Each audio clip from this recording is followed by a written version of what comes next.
March 7 ಮತ್ತು 8ರಂದು ನಡೆಯಲಿರುವ ಶ್ರೀ ಶರಣಬಸವೇಶ್ವರ ಜಾತ್ರಾ ಮಹೋತ್ಸವಕ್ಕೆ ಹೆಚ್ಚಿನ ಸಂಖ್ಯೆಯಲ್ಲಿ ಬಂದು ಈ ಕಾರ್ಯಕ್ರಮವನ್ನು ಯಶಸ್ವಿಗೊಳಿಸಬೇಕೆಂದು ಈಗಿನ ಪೀಠಾಧಿಪತಿಗಳಾದ ಚಿರಂಜೀವಿ ಪೂಜ್ಯ ದೊಡ್ಡಪ್ಪ ಅಪ್ಪ ಅವರು ಮನವಿ ಮಾಡಿಕೊಂಡಿದ್ದಾರೆ.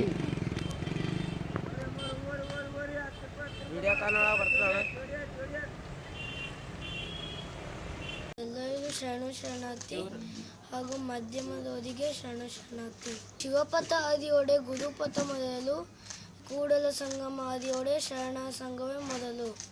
ಕಲಬುರಗಿ ಆರಾಧ್ಯ ದೇವರಾದ ಮಹಾದಾಸರು ಶರಣ ಬಸವೇಶ್ವರರಿಗೆ ನಮಸ್ಕರಿಸಿ, ಎಲ್ಲ ಪೀಠಾಧಿಪತಿಗಳಿಗೆ ನಮಸ್ಕರಿಸಿ, ಅಪ್ಪಾಜಿ ಹಾಗೂ ಅವ್ವಾಜಿ ಅವರಿಗೆ ನಮಸ್ಕರಿಸಿ, ಗುರು ಹಿರಿಯರಿಗೆ ಸಕಲ ಭಕ್ತಾದಿಗಳಿಗೆ ಶರಣಾರ್ಥಿ. ಅಪ್ಪಾಜಿ ಅಗಲಿಕೆ ನಂತರ ಭಾರವಾದ ಮನಸ್ಸಿನಿಂದ ಮೊದಲನೇ ಜಾತ್ರಾ ಮಹೋತ್ಸವವನ್ನು ಆಚರಿಸುತ್ತಿದ್ದೇವೆ.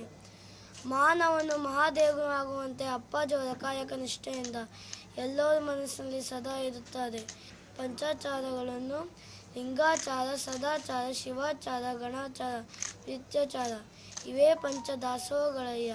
ಪಂಚದಾಸೋಹಿಗಳಾದ ಮಹಾದಾಸೋಹಿ ಶರಣಬಸವೇಶ್ವರ 204ನೇ ಜಾತ್ರಾ ಮಹೋತ್ಸವವನ್ನು 7 ಮತ್ತು 8ರಂದು ಆಚರಿಸುತ್ತಿದ್ದೇವೆ. 7ರಂದು ಉಚಾಯಿ, 8ರಂದು ರಥೋತ್ಸವದಲ್ಲಿ ಇರುತ್ತದೆ.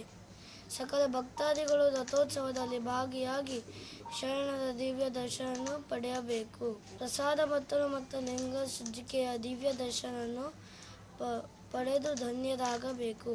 ತಾನಿದ್ದರೆ ಭಕ್ತಿ ಶ್ರದ್ಧೆ ಮಾಡುವುದು ಕಾಯಕ, ತಾನಿದ್ದರೆ ಭಕ್ತಿ ಶ್ರದ್ಧೆ ನೀಡುವುದು ದಾಸೋಹ, ತಾನಿದ್ದರೆ ಭಕ್ತಿ ಶ್ರದ್ಧೆ ಪಡೆಯುವುದು ಪ್ರಸಾದ.